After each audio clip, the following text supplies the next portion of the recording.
I never thought I was superstitious. In fact, I used to laugh at people who were. Cursed objects, haunted houses, eerie warnings. It all seemed like nothing more than stories meant to scare kids. But that was before the mirror. It started innocently enough. I'd been house hunting for weeks, looking for a place to settle into after a breakup.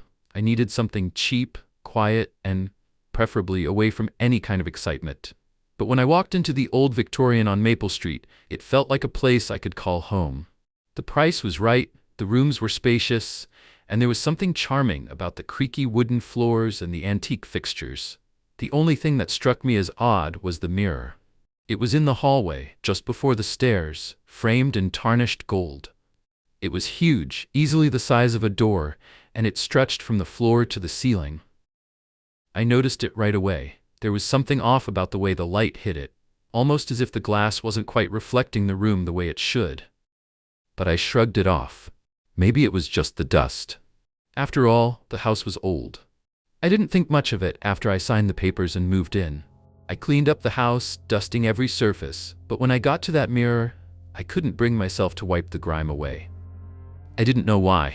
It wasn't dirty, it was just different. A nagging feeling crept up my spine every time I looked at it. One night, after I'd been living in the house for a few weeks, I decided to take a closer look. I don't know why. Maybe it was the isolation or the fact that I was starting to feel off. Maybe it was the way the mirror seemed to draw me in when I walked by. So I stood in front of it, staring at my reflection. At first, everything was normal. I was tired, long day at work, still adjusting to the new place, but I didn't think much of it. I studied my reflection, watching the way my tired eyes looked back at me, the way my lips twitched as I breathed out. But then something changed. My reflection smiled. It wasn't a natural smile either. It was wide, unnerving, and stretched far beyond anything I could ever manage.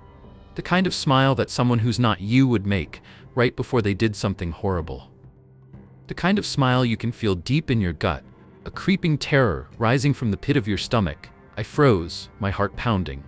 But it didn't stop there. I blinked, hoping it was just my eyes playing tricks on me. But when I opened them again, the smile was still there. Only now it was growing.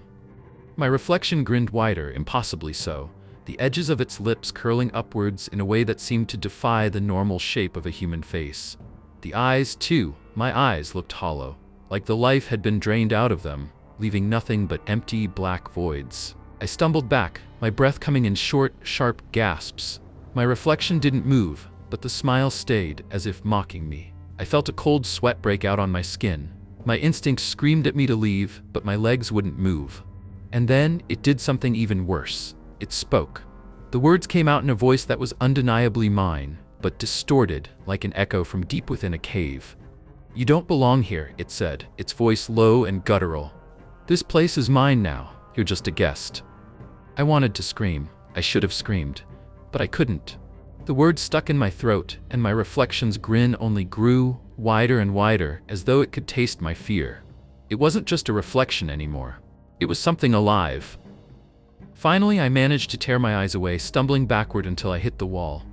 The mirror loomed before me, as if it had been waiting for this moment, and for a few long, unbearable seconds, I was too afraid to look back. But when I did, the smile was gone. The reflection was normal again, just me. But the air in the room felt wrong, heavy, suffocating. I couldn't shake the feeling that something had changed, that I'd seen something I wasn't supposed to see. I don't know what I expected after that, but I sure as hell didn't expect it to happen again. But it did.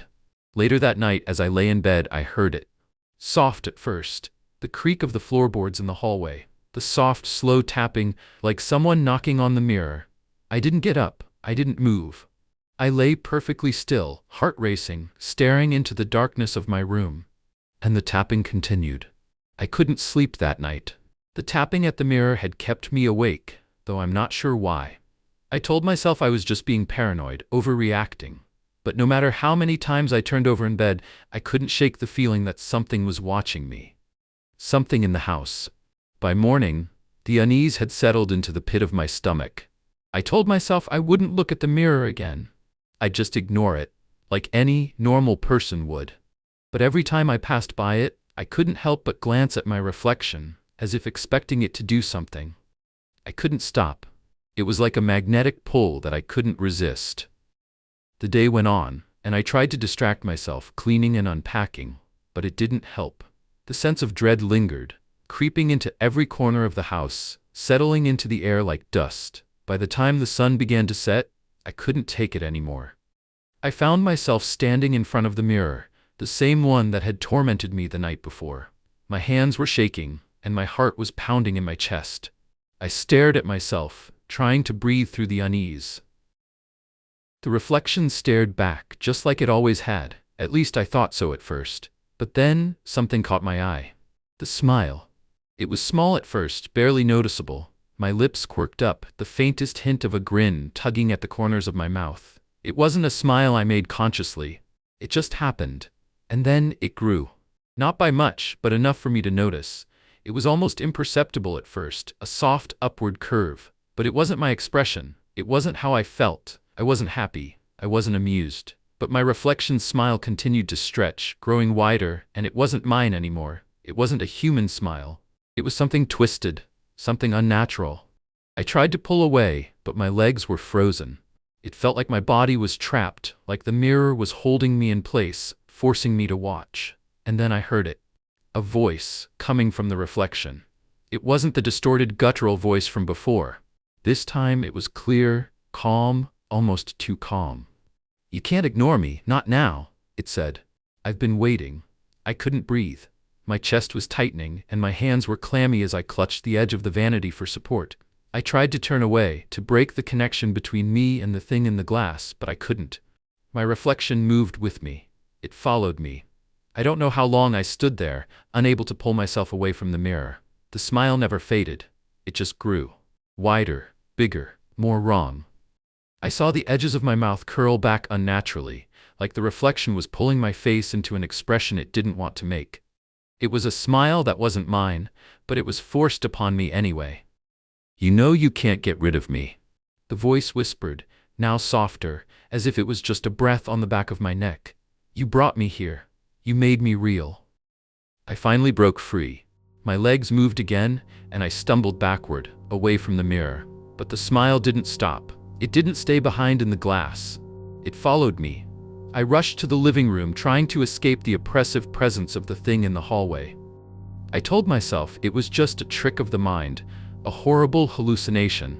But when I looked in the nearest reflective surface, my phone screen, the glossy surface of a picture frame, the smile was still there. It followed me everywhere. Every mirror, every shiny surface reflected it. No matter how hard I tried to look away, there it was. My smile, twisted and wrong, stretching far beyond my control. I couldn't get rid of it.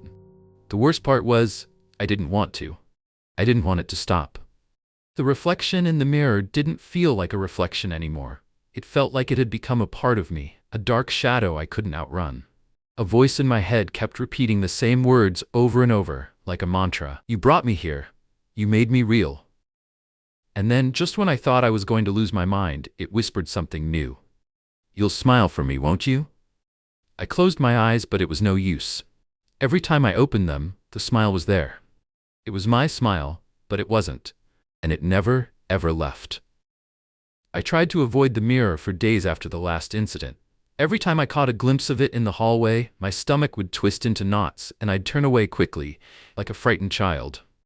But the problem wasn't just the mirror anymore. It was the voice. It started as a faint whisper, just on the edge of hearing, late at night when the house was still and quiet. I thought I was imagining it at first, my mind playing tricks on me, but then it came again. This time, it was clearer, though still too soft to make out the words. A gentle murmur, as if it was being spoken just behind me, or from beneath the floorboards. I tried to tell myself it was just the house settling. I told myself it was nothing, just my paranoia eating away at me. But deep down, I knew it wasn't. I was standing in the kitchen when I first heard it clearly. The tap of the refrigerator door was the only sound in the room as I reached in for a bottle of water. Then, as I straightened up, I heard it again, soft but unmistakable. A whisper that crawled up the back of my neck, making the hairs stand on end. "You can't run from me." I froze. I turned around slowly, half expecting to see someone standing behind me, but the room was empty. The kitchen light flickered, casting long shadows across the walls, but there was no one there. And then I heard it again. The voice, clear as day, as though it was coming from the air itself. "I'm always here." It wasn't just a voice anymore. It was like a presence, a weight in the air pressing down on me from every direction. My chest tightened, and the water bottle slipped from my fingers, hitting the floor with a dull thud. I bent down to pick it up, my hands trembling, and I glanced at the hallway mirror. The reflection wasn't mine anymore. The face in the glass was distorted, elongated, twisted, and wrong in a way that made my blood run cold. Its eyes were black, hollow voids, and its smile had returned. But now it wasn't just a smile. It was a grin of pure malice, spreading wide across the reflection's face. The voice spoke again, this time louder, more insistent, as though it were laughing at my fear. "You still don't get it, do you?" It mocked. "You're mine now." I staggered back from the mirror, heart pounding in my chest. My head spun, and the air seemed to press in on me from all sides. I didn't know what to do, where to go, or who to turn to. I had no one. No one could understand this. No one would believe me. I glanced around the room, looking for any escape, any sign that I wasn't losing my mind. But everything felt wrong. The shadows in the corners of the room seemed to move, twisting and writhing like they were alive. I looked back at the mirror, and then it spoke again. "Look at me, just one more time. I'm waiting for you." I didn't want to. My feet were rooted to the floor, my body refusing to move. I didn't want to face it, but I had no choice. It was like the mirror was pulling me in, calling me, tempting me to look. My reflection was still there, still grinning. But this time it wasn't just a face in the glass. It was alive. It moved. Slowly, impossibly, it tilted its head to the side, the smile widening. Its eyes, those black, soulless pits, focused on me as though it could see into the very depths of my mind. "I know what you're thinking. You're wondering if this is real." The voice came from everywhere, surrounding me like a fog. "It is. And now you belong to me. Every part of you, every thought." I could feel the words in my bones, vibrating through me, clawing at my mind. My vision blurred, and I staggered forward, too weak to fight it. My hand reached out toward the mirror, as if I was drawn to it by some unseen force. "Touch it," the voice urged. "Let me in. Let me be a part of you." Before I knew what was happening, my fingers brushed against the cold glass. The moment they made contact, a shock of ice shot through my body, paralyzing me in place. My hand stuck to the surface, and I couldn't pull away. The reflection grinned wider, its teeth now sharp and jagged, like the mouth of some hungry predator. Now we're truly connected. A wave of dizziness washed over me, and I thought I was going to pass out. The voice kept speaking, its words a constant presence in my mind, inescapable. "You belong to me now, and you'll never leave." I couldn't breathe, I couldn't move, I couldn't think. All I could hear was the voice, its voice, pounding in my head, drowning out everything else. And then, just when I thought I would lose myself entirely, the voice spoke one last time. "Don't worry, you'll smile for me soon enough." I couldn't think. I couldn't breathe. My mind was a tangled mess of confusion and fear, as though the reflection had broken me, and now I was nothing but a shell, an empty vessel for whatever dark force was trying to claim me. The cold glass beneath my fingertips felt like it was alive, pulsing with a heartbeat that wasn't mine, but somehow was mine. I tried to pull away. My muscles screamed as I fought against the force that held me there. Pinned to the mirror, my fingers locked in place.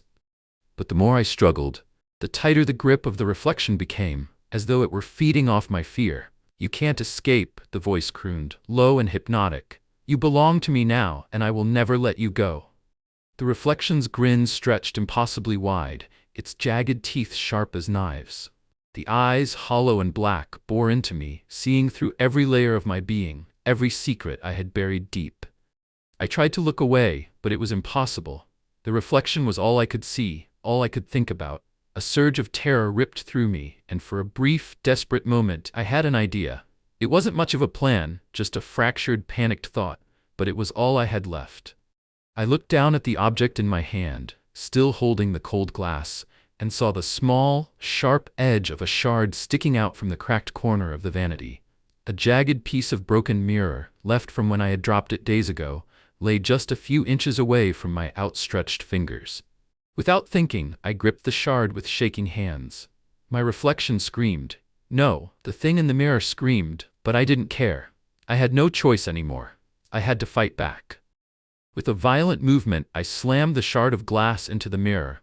The sharp sound of glass shattering echoed through the room like a scream of its own. The world around me seemed to tremble as the pieces of the mirror cracked, spiderwebbing across the surface. The reflection screamed again, but this time, it wasn't just a voice.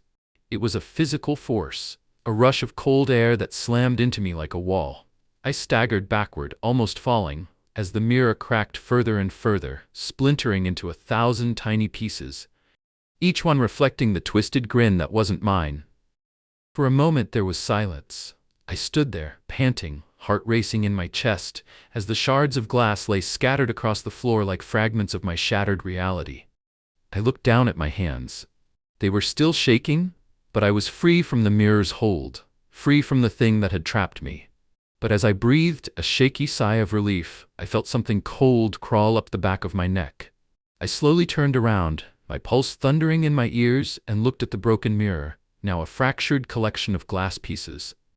I expected to see nothing, but that's not what I saw. The reflection was still there. It wasn't a complete image, of course. It was fragmented, disjointed, like looking through a shattered lens. But in each piece I could see it, the smile. The twisted, jagged smile that spread across the glass like some monstrous parody of my own face. And then, in the broken fragments, the reflection moved. It wasn't like before when it had just grinned at me. No, this time it was reaching. Each shard seemed to pulse with dark energy, and as I stared at the fractured pieces, I saw them twitch and shift, as if the thing in the mirror was coming for me. It wasn't a reflection anymore. It was alive. I backed away slowly, feeling the air grow heavy and thick. My heart hammered in my chest, but I couldn't tear my eyes away from the glass. The smile was growing again. It was widening, stretching, and as it did, I felt something shift deep inside me. A coldness, like ice crawling through my veins, turning everything inside out. "You can't break me," the voice whispered, soft and mocking.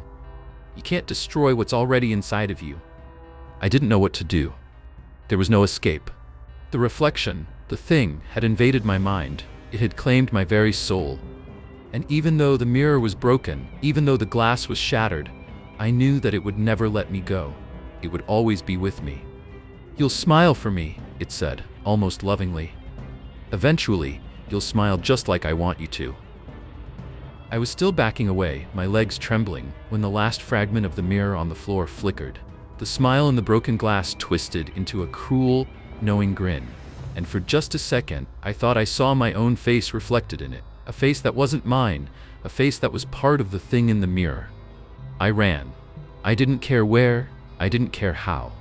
I just ran. But as I fled through the house, I knew that it wasn't over.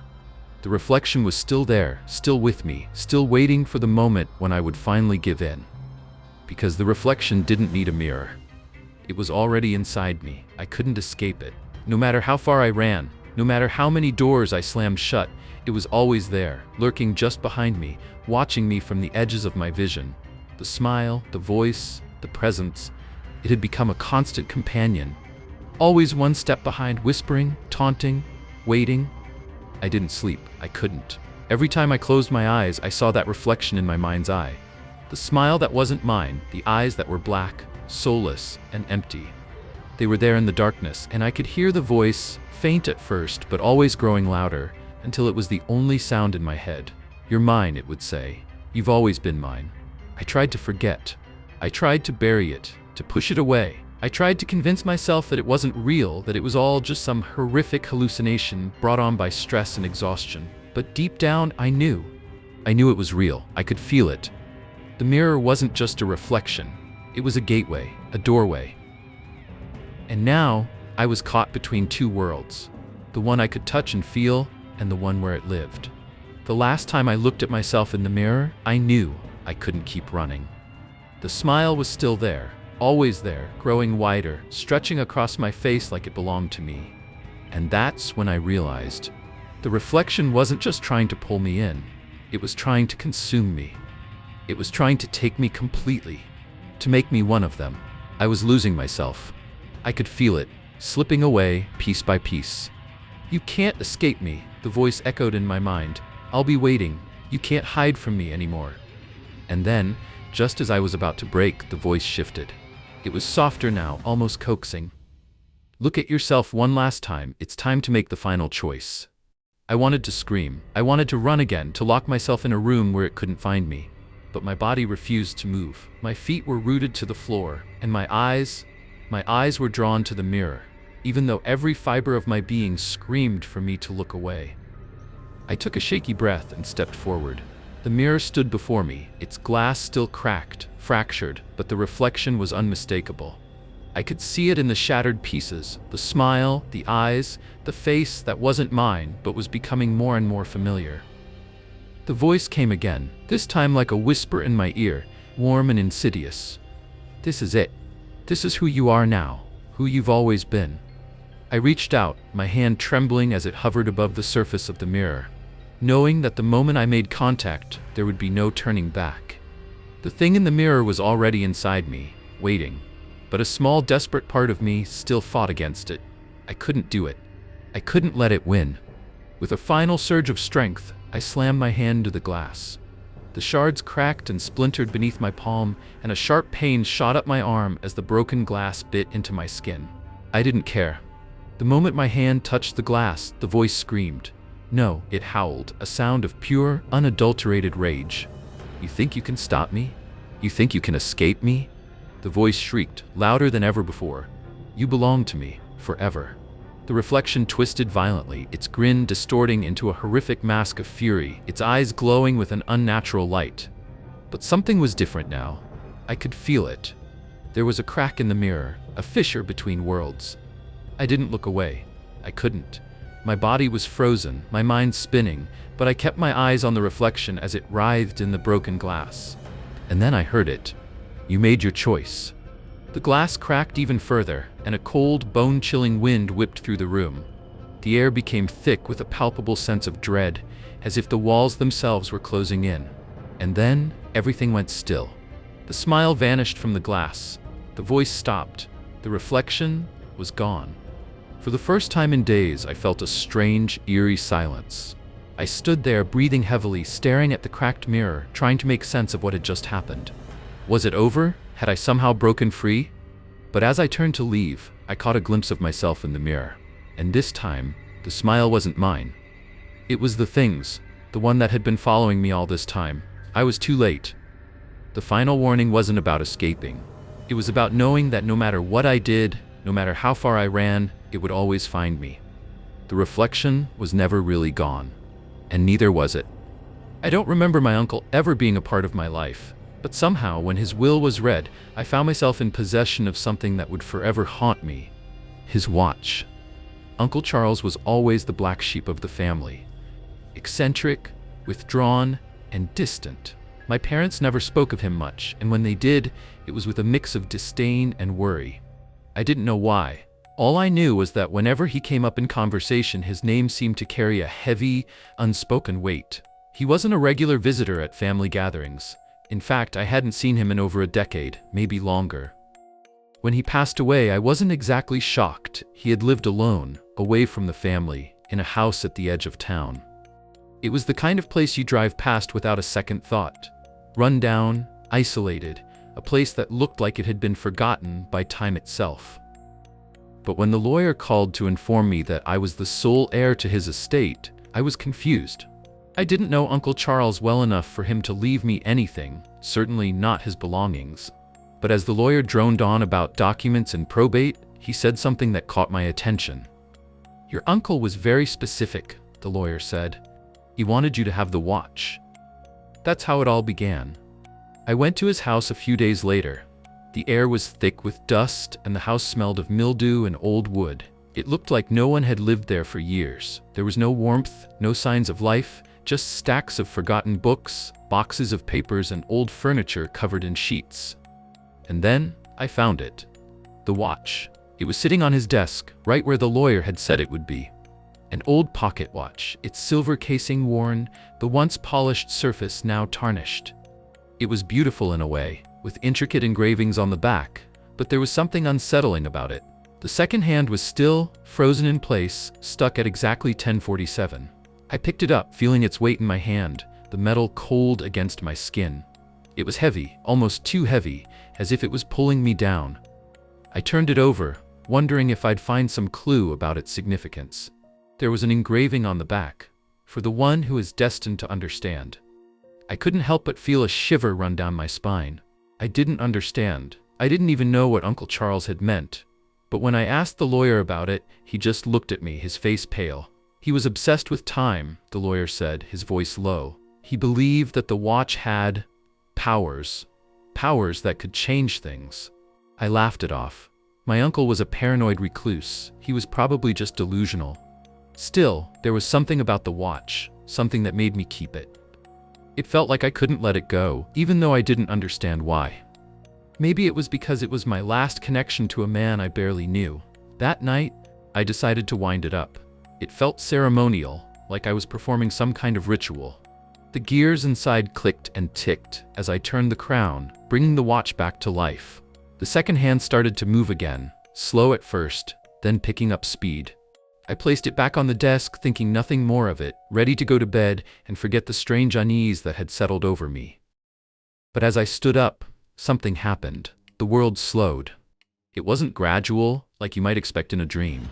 It was immediate. One moment, I was standing in my uncle's dimly lit study, and the next, everything stopped. The ticking of the watch echoed in my ears, loud and impossibly clear. My breath hung in the air, frozen, as I turned to look around the room. Nothing was moving. Not a single thing. The dust in the air hovered, motionless, the shadows cast by the single lamp frozen in place. Even the old grandfather clock on the wall, which should have been ticking away with the passage of time, had stopped. The weight of the watch in my hand felt different now. Heavier, like it was pulling something out of me. It was as if I could feel the seconds slipping away, but not in the usual sense.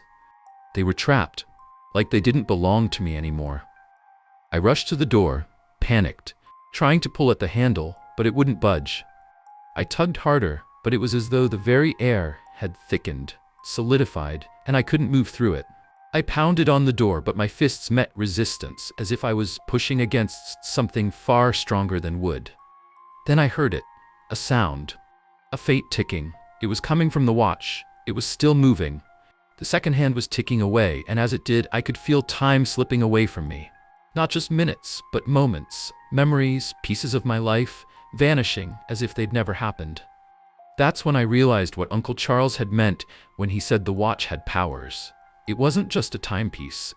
It was a prison of time, and I was trapped inside it. As I stood there, staring at the watch in my hand, I understood the cruel truth. The watch hadn't just stopped time. It had stolen it. It was as if the universe had been caught in a moment of stillness, as if all the forces of the world had conspired to freeze everything except me. I stood in my uncle's study, the watch in my hand, its second hand ticking away steadily, despite the world around me remaining frozen. I could see my breath, thick and slow, suspended in the air like some eerie fog. The air itself felt different, heavy, thick, as though it carried the weight of ages. I stepped away from the door, moving toward the desk, my legs unsteady, as if gravity had lost its strength. I glanced at the clock on the wall. The hands were still.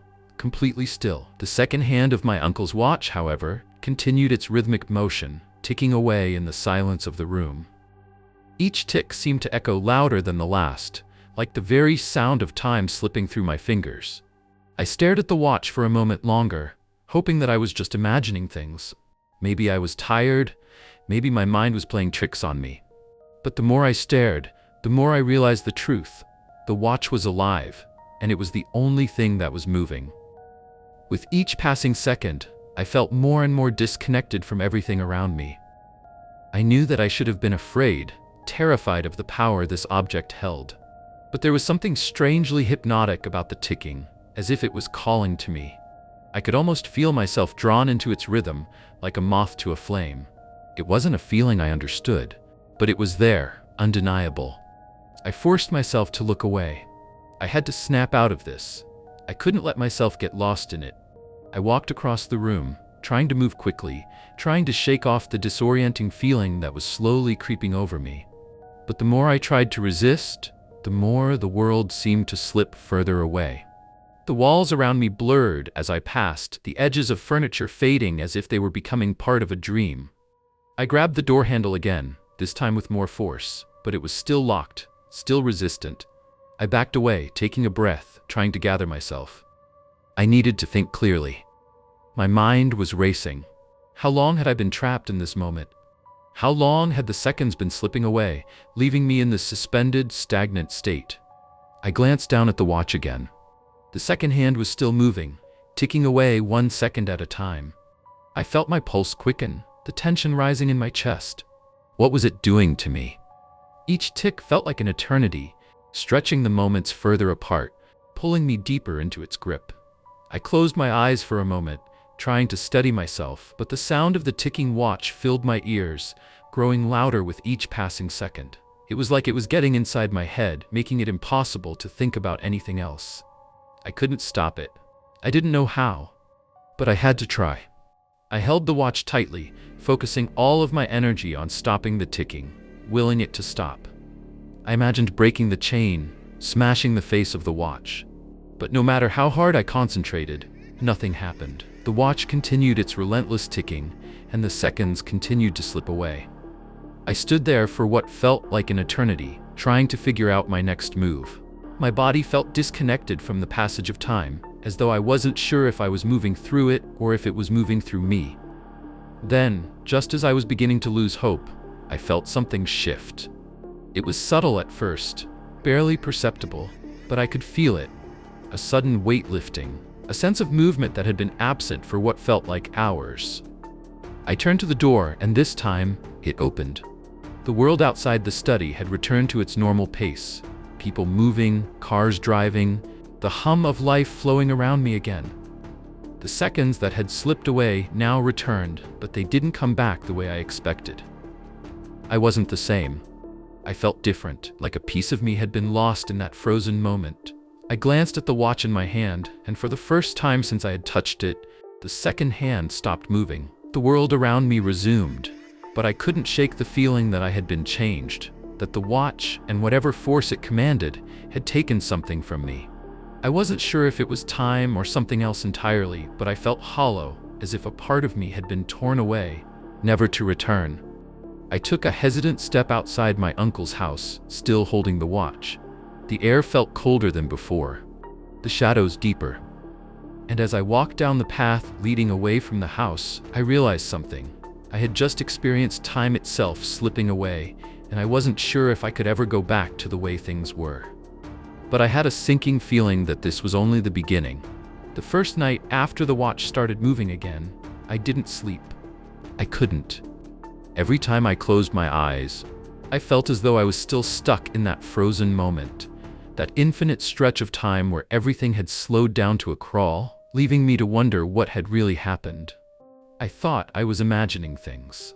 After all, I just inherited a strange object from a reclusive, eccentric uncle who had always been odd. But the longer I held the watch, the more I started to feel its effects.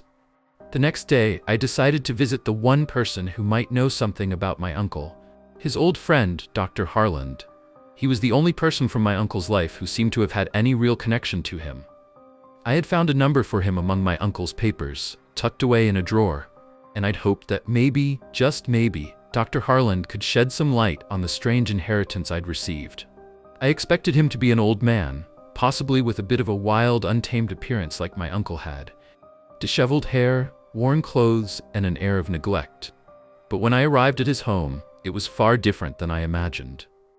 Dr. Harland opened the door to me himself, and I was taken aback. He looked exactly the same as the last time I had seen him, when I was a child, maybe 10 years old. The same gray hair, the same tired but kind eyes, the same stooped shoulders. He had aged only a fraction in all those years. In fact, it looked like he hadn't aged at all. "Alex," he said, his voice warm but cautious. "It's been what? 15 years?" I was stunned. You don't look a day older than I remember," I blurted out before I could stop myself. Dr. Harland chuckled, but there was something uneasy in his laugh. "I get that a lot. But no, I've aged. Just not as much as most people. His smile faltered slightly. Come in, please. Let's talk.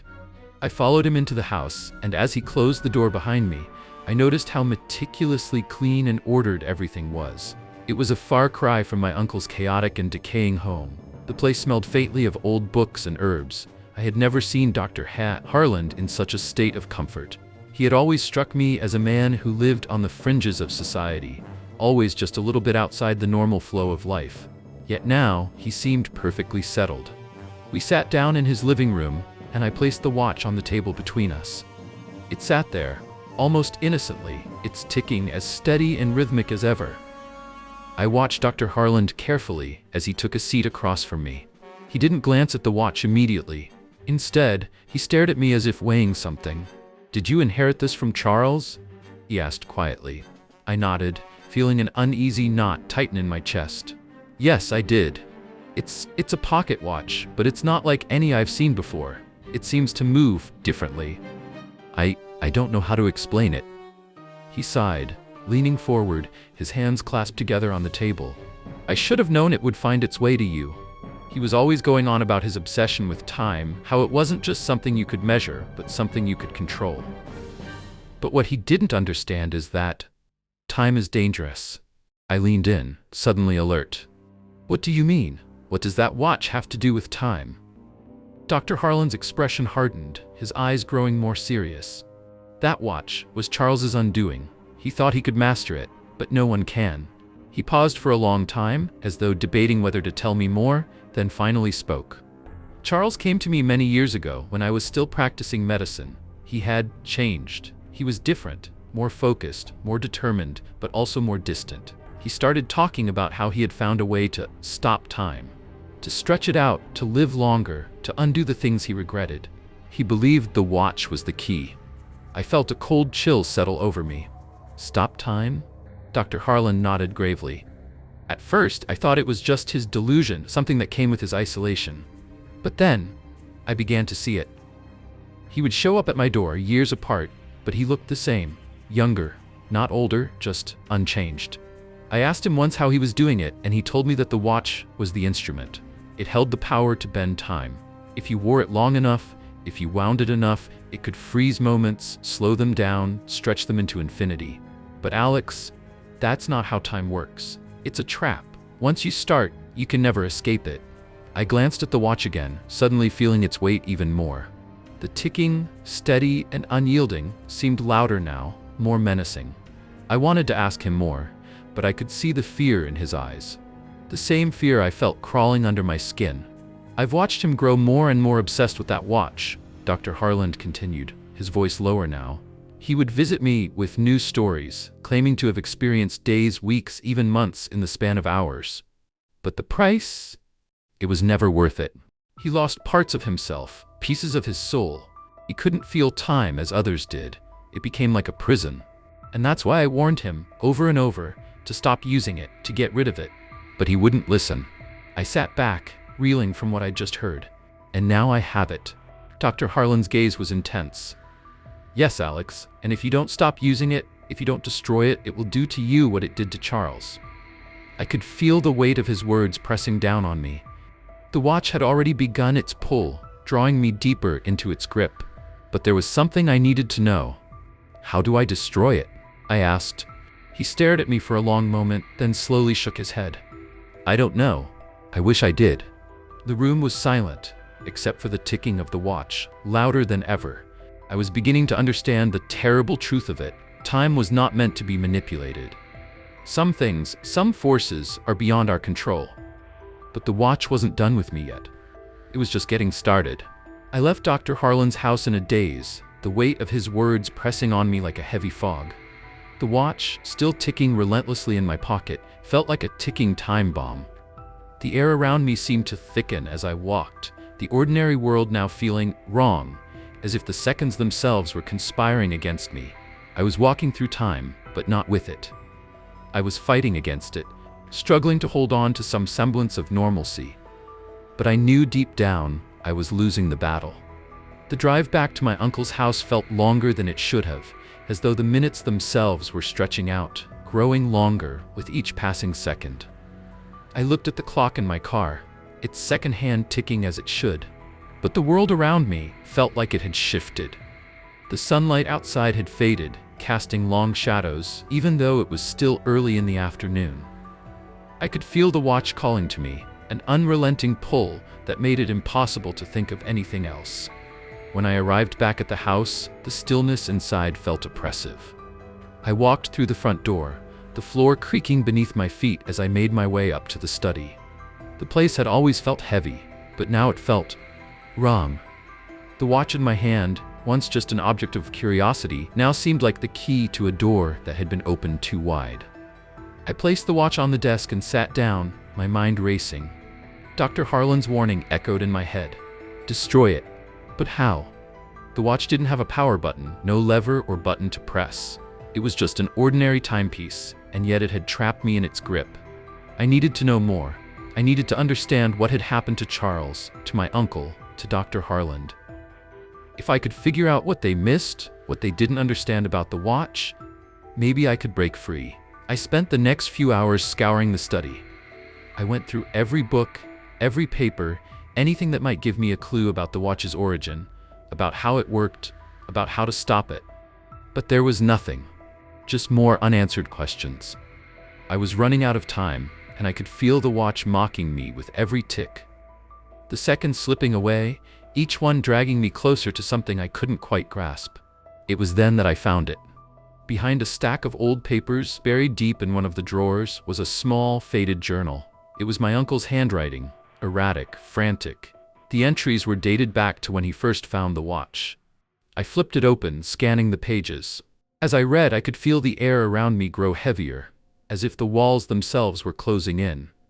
The first entry was typical, describing his fascination with time, with how it had always eluded him. But then the tone changed. He spoke of discovering the watch in an old antique shop in London, how he had been drawn to it, even though it was unlike any timepiece he had ever seen. The watch was perfect, he wrote. No scratches, no wear, and when he wound it, time slowed.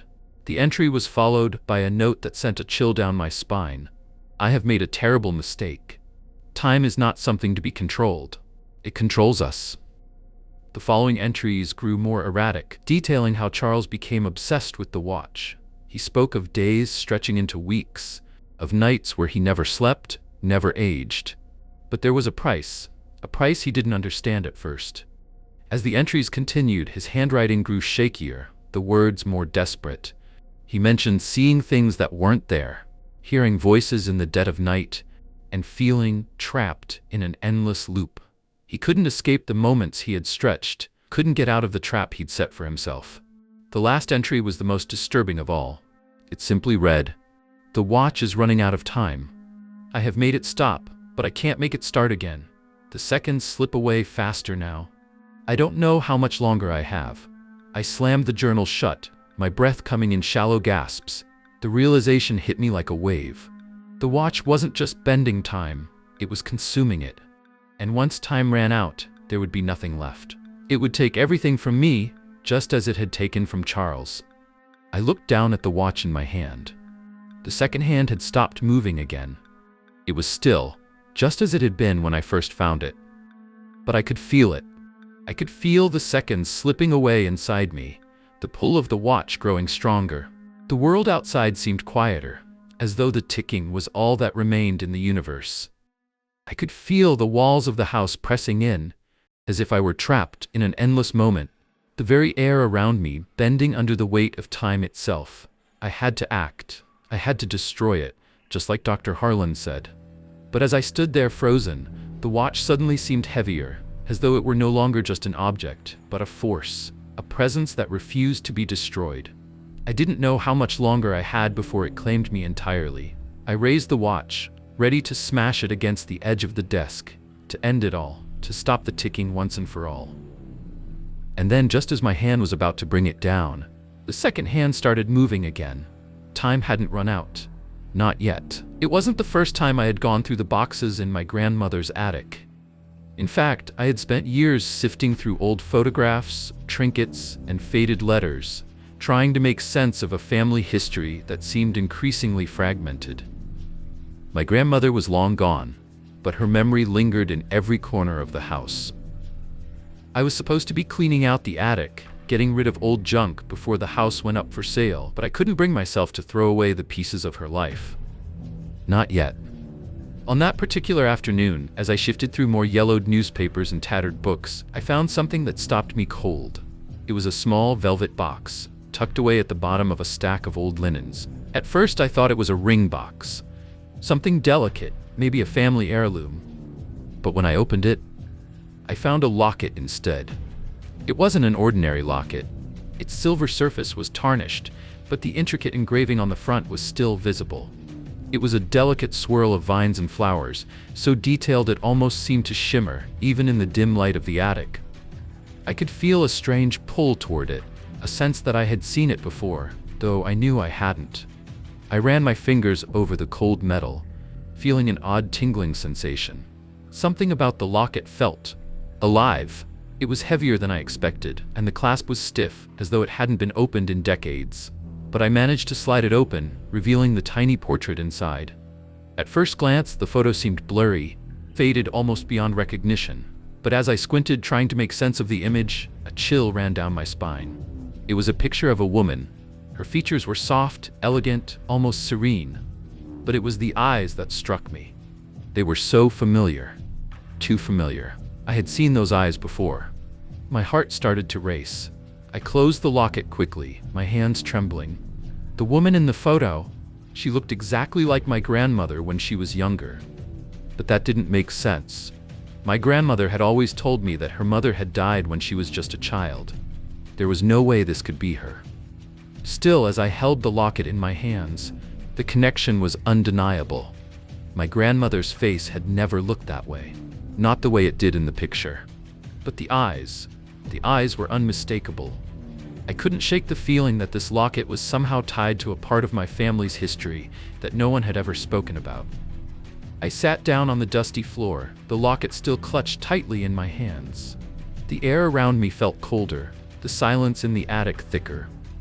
I couldn't remember ever seeing this locket before, and I couldn't recall my grandmother ever mentioning it. But I knew, deep down, that this was something important, something that had been hidden from me. But why? As the minutes ticked by, the curiosity gnawed at me. I had to know more. Who was the woman in the picture? Why had this locket been kept hidden away all these years? And most importantly, why did it feel as though opening it had unlocked something buried deep within me? The locket seemed to be calling me, urging me to uncover its secrets. And I couldn't resist. I had to find out what it meant. I couldn't shake the feeling that something was off about the locket. The moment I closed it, the attic seemed quieter, unnaturally so. I sat there, the dusty floor beneath me cold, but it wasn't the chill of the house. It was something else, something that prickled at the back of my neck, something that made my breath catch in my throat. The locket, now securely clasped in my hands, felt heavier than before, as though it had gained weight with each passing second. I stood up, almost in a trance, and walked to the small window. The sunlight that filtered through the grime-covered panes cast long shadows across the room. The day was fading, but the air was thick with the kind of silence that only comes when something is waiting to be uncovered. I turned the locket over in my hand, watching how the light flickered off its tarnished surface. My grandmother had always been a woman of few words when it came to her past. She rarely spoke of her own childhood, let alone her parents. I couldn't remember ever hearing her talk about her mother or her family, and when I pressed her on the subject, she would always change the topic. My heart began to pound as I realized that the locket might hold the answers to questions I had never dared ask. I opened it again, my fingers trembling more than I cared to admit. The woman's portrait stared back at me, her eyes still sending an icy shiver through my spine. The image, though faded, looked almost alive in its own way. I stared at it, captivated by the resemblance to my grandmother. But something was different now, something I hadn't noticed before. The portrait wasn't static. It was shifting ever so slightly, as though the woman's eyes were following me, her lips curling ever so faintly into a smile. I blinked hard, convinced it was just my imagination, but as I looked again, the faint smile had become a distinct, knowing grin. A sudden noise broke through my thoughts, an almost imperceptible whisper, as if a voice was coming from somewhere deep within the locket. My heart skipped a beat and I froze.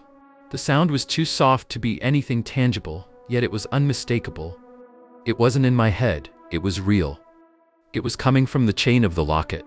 I jerked my hand back as if I'd been burned, but the chain didn't fall from my grasp. It hung there, as solid and unyielding as before. But the whisper continued, gentle, barely audible, like a breath against my ear. "Help me." I blinked, my breath caught in my chest. My fingers tightened around the locket as if trying to silence the voice, but it persisted, growing more insistent, though still just out of reach of full comprehension. "Please, you have to listen. It's not what you think. You don't understand." I couldn't make sense of the words, and yet, something about them felt urgent, real. They resonated deep within me, tugging at something I couldn't quite place. I had to do something. I had to know what was happening. I brought the locket closer to my face, my breath shaky. The whisper stopped, replaced by a faint, rhythmic pulsing that seemed to emanate from the metal itself. It was as if the locket had a heartbeat, a strange, unnatural thrum that vibrated through my fingers and into my very bones. Then, as if a floodgate had been opened, a vision flashed in my mind. A woman, young and beautiful, standing in front of an old house. She was wearing the same dress from the portrait, the same expression, her eyes wide with fear. Her lips moved, but no sound came from her mouth. I could see the desperate pleading in her eyes, but the words were lost in the chaos around her. I gasped, stumbling back and nearly dropping the locket. The vision was gone as quickly as it had come, leaving me breathless and disoriented. My pulse was racing, my head spinning with a mix of fear and confusion. I couldn't understand what I had just seen. It felt like a memory, but not mine. It was too vivid, too real. It was like a part of the past had been unlocked within me, something hidden, something I wasn't meant to know. The whispering returned, now louder, more insistent. "It's not safe. Please, you have to put it down, before it's too late." I had no idea what was happening, but I knew one thing for certain. The locket wasn't just a piece of jewelry. It was a key to something far darker than I had ever imagined. Something from the past that had been locked away for a reason. But it was clear now. Whatever it was, it wanted to be found. And I wasn't sure I could put it down. Not anymore. The whispering had stopped, but the weight of it lingered in the air, heavy and suffocating. I sat there, holding the locket in my hands, trying to process what had just happened. The vision, the voice, the sense of something ancient and dangerous seeping out of the locket. I couldn't shake it. It felt like I had crossed some invisible line, like I had opened a door that should have remained closed forever. I couldn't bring myself to put the locket down. It felt like it was calling to me, like it was connected to something buried deep within me. My fingers trembled as I ran them over the surface, almost as if it were alive. And yet, the room seemed so still. The silence in the attic was oppressive. A tangible thing that seemed to close in on me as I stared at the portrait inside the locket. I opened it again. The woman's face looked unchanged at first, her eyes still as haunting as before. The smile was still there, almost imperceptible, yet undeniably present. But as I gazed at her, something shifted. The edges of the portrait blurred for a moment, the details growing indistinct, and then there was a flash. A sudden, sharp distortion. I blinked, leaning in closer, convinced my eyes were playing tricks on me. But when I looked again, the picture had changed. The woman's expression had shifted. Her eyes, those cold, familiar eyes, were no longer just watching me. They were pleading. The once gentle smile had twisted into a grimace, as though she was in pain. Her mouth was now open, her lips parted as though she were trying to speak, but no sound came from her. My heart pounded in my chest. The change was subtle, but unmistakable. It was as if the portrait had come alive, as if the woman trapped inside the locket was reaching out, trying to tell me something. But what, and why? I felt a surge of fear rise in me, the kind of terror that makes your body freeze in place, your breath shallow and quick. I closed the locket, desperate to break the connection, but the image of her face, distorted and tormented, was burned into my mind. I could still feel the weight of her eyes on me, as though they were following me, watching me from somewhere beyond the confines of the glass. The room felt colder now. and the silence grew unbearable. I stood up, almost instinctively, my body moving without thought. My eyes kept darting back to the locket in my hand, but I couldn't look at it for too long. There was something in it. Something not right. The way her image had changed, it felt like a warning, as if she was trying to tell me something I wasn't meant to know. I stumbled to the old trunk in the corner of the attic, my mind racing. If this locket was hiding something that my grandmother had kept secret for so many years, I needed to understand it. I needed to know what was happening. Maybe there was more in the attic, more hidden memories or clues. Anything that could explain what I was experiencing. I began sifting through the old boxes and crates, pushing aside yellowed letters and old clothing. But the more I searched, the more I felt a growing sense of unease. It was as though the air itself was closing in on me, like something was watching me from the shadows. And then I found it. Another photograph, buried beneath a stack of faded postcards. It was an old black and white photo, and the first thing I noticed was the woman from the locket. She was younger here, standing in front of a house that seemed strangely familiar. The house was large, imposing, with a dark, looming presence that seemed to match the woman's expression. Somber, almost as if she were resigned to something she couldn't escape. But it wasn't just her that caught my attention. In the background of the photo, partially obscured by shadows, there was another figure. A man. His face was half hidden, but his posture was unmistakable. He was standing next to the woman, but there was something unsettling about the way he was positioned. His hand was on her shoulder, but his grip was too tight, too controlling. His expression, though hard to make out, seemed angry, like he was glaring at the camera, daring anyone to question his presence. I turned the photo over, my hands shaking, and found something written in small, elegant handwriting. Never forget and never speak of him again. The words felt like a punch to the gut, as if they were meant for me. I couldn't understand. Who was this man? Why had my grandmother kept this photo hidden, and why was the woman in the locket so desperate to communicate with me? What had happened to her? And what was the connection between her, the house, and the man in the photograph? I could feel the walls of the attic closing in, the air thick with something ancient, something dark.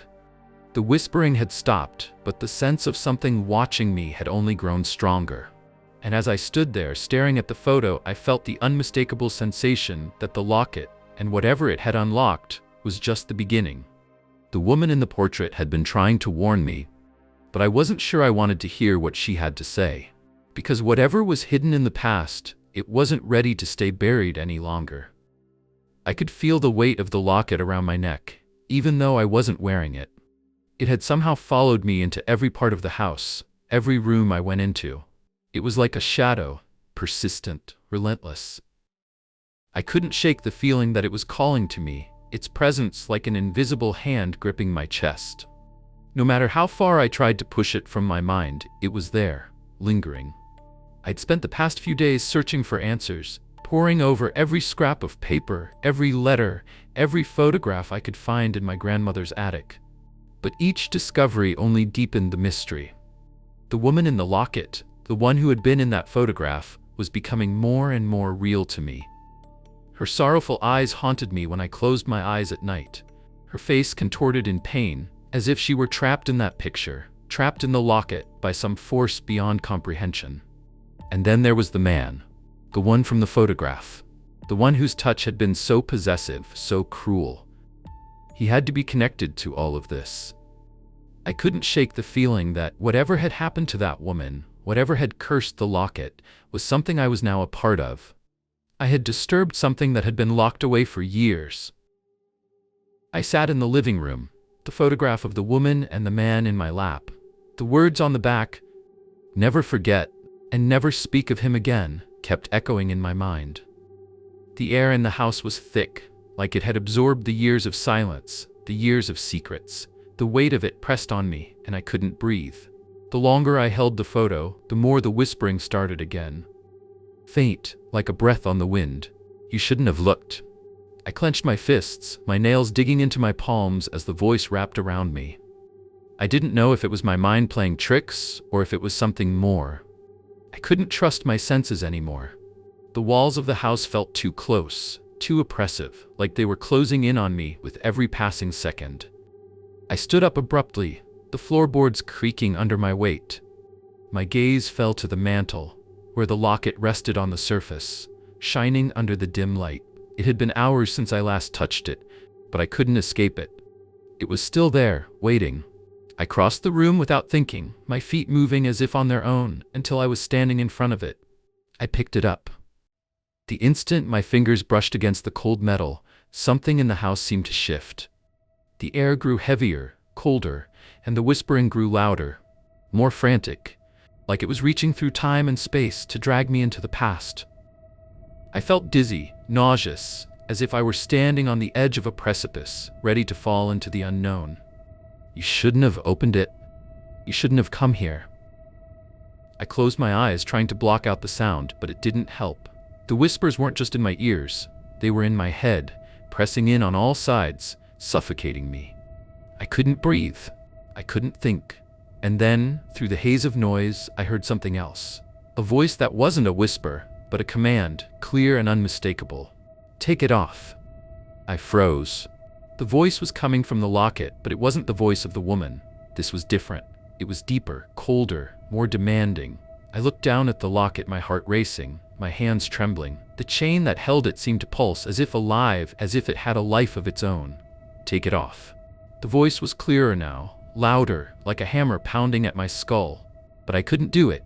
I couldn't bring myself to remove the locket. Something inside me resisted, as if I were being pulled into its gravity, as if it had become a part of me in ways I didn't understand. You were never meant to have it. The words pierced me like a knife. I felt a sharp, sudden pain in my chest, as if something deep inside me was being torn apart. My hands shook uncontrollably, the locket slipping from my fingers as the pain intensified, spreading through my body like wildfire. I staggered back, falling against the wall, gasping for breath. The house around me seemed to tremble, the walls groaning as though they too were being crushed under some unseen weight. The voice in my head, no longer just a whisper but a roar, grew louder, more desperate. You don't understand. You've opened the door and now it won't close. You've unleashed what should never have been freed. The locket lay on the floor, its silver chain gleaming in the dim light, untouched, yet still holding me captive. I wanted to run, to leave, to escape the suffocating presence that had filled the house, but I couldn't. My legs wouldn't move. My mind was frozen, caught in the web of whatever curse had been woven into the locket. I had been warned, and now it was too late. The price had already been paid. I felt a cold breath on the back of my neck, and I knew, deep in my bones, that whatever had been waiting for me was just beginning. I never thought I'd leave that house alive. The night after I touched the locket, I barely slept. The whispers kept me awake, echoing in my mind no matter how hard I tried to block them out. They weren't just in my head anymore. They were in the walls, the floorboards, the air itself. The house seemed alive, breathing in rhythm with the low murmur of voices. I could hear them clearly now, shouting, pleading, warning. But no matter how hard I listened, I couldn't make out their words. Only the relentless sound of my pulse thundering in my ears, drowning out the rest. When morning came, I couldn't remember how I had made it through the night. My body felt drained, as though I hadn't slept at all. The house was still, unnaturally so, like the calm before a storm. I stood in the living room, staring at the locket on the floor where it had fallen. But something had changed. It wasn't just the locket anymore. It was everything. The air felt thick, heavy with some presence, something that wasn't human. It pressed in on me, suffocating me with its weight. I reached for the locket, my hands trembling, my stomach turning. As soon as my fingers closed around it, the whispers returned, louder, more insistent. You shouldn't have kept it. I could feel the coldness radiating from the locket, as if it were alive, feeding off my fear, my doubt. My breath hitched in my throat as I lifted it, the weight of it so much heavier than I remembered. I didn't want to wear it. I didn't want to touch it. But it was too late. Whatever was in it, whatever had been awakened, was already inside me, clawing at the edges of my mind. I turned and looked toward the door. The house seemed different now. The windows, the rooms, they felt wrong, like they were no longer a part of the world I knew. I couldn't shake the feeling that something was moving just out of sight, lurking in the shadows, waiting for me to make a mistake. I tried to leave. I tried to step outside, to get away from it all. But as soon as I touched the doorknob, it was as if the air itself held me in place. I couldn't move. My fingers were glued to the metal, cold and slick with sweat. The whispers grew louder, then stopped abruptly, replaced by a voice, one I'd never heard before but knew instantly. "You'll never escape." I froze. The voice was inside my head again, but this time it was no longer just a whisper. It was a command, a force that surged through my mind, like a tidal wave pulling me under. The locket in my hand burned against my skin. I dropped it, desperate to free myself from its grip, but it didn't matter. The locket didn't need to be in my hand anymore. Whatever curse it held had already taken root. I pulled the door open with shaking hands, and for a moment the light from the outside world flooded in, offering the illusion of escape. But when I stepped outside, I realized that something was wrong. Everything was still, too still. The streets were empty, the houses silent. It was like the world itself had been erased. I turned back to the house, but it wasn't the same anymore. The windows were dark, the door ajar, as though they're waiting for me. But as I stepped closer, I could see the shadows moving inside. Not just shadows, they were shapes, figures, walking slowly, almost purposefully. I wanted to scream, to run, but my legs wouldn't move. My body was frozen in place, as if the house itself had a hold on me. The whispers started again, this time more frantic. They were calling my name, demanding that I return, that I finish what I had started. I couldn't go back inside. I couldn't let it pull me in again. But when I turned away, when I started to walk toward the end of the street, I realized that the world outside wasn't any better. The faces in the street were all wrong. People moved without speaking, without emotion. Their eyes were empty, hollow, and they all turned to look at me as I walked past. I could feel their gaze on me, like they were watching my every move, waiting for me to slip up. "You can't outrun it." The voice came from behind me and I spun around, but there was no one there. The street was empty once again. I ran. I ran as far as I could, as fast as my legs would carry me. But the world around me didn't change. The same empty faces followed me wherever I went, their eyes never leaving mine. The whispers were growing louder again, and this time I could make out the words, "You've taken it with you. It will follow you until the end." I felt the locket pressing into my chest, even though it wasn't there anymore. It was as if it had become a part of me, like its curse had wrapped itself around my soul, binding me to it. And no matter how far I ran, I couldn't escape. The last thing I remember was collapsing in the middle of the street, my body exhausted, my mind fractured, as the whispers closed in around me. I tried to scream, but the words wouldn't come. All I could hear was the voice, over and over again, repeating the same thing: "You will never escape. The curse will follow you forever." And then, everything went dark. Stories may end, but the fear remains. Subscribe to uncover more secrets hidden in the darkness. Until we meet again in the world of nightmarish shadows.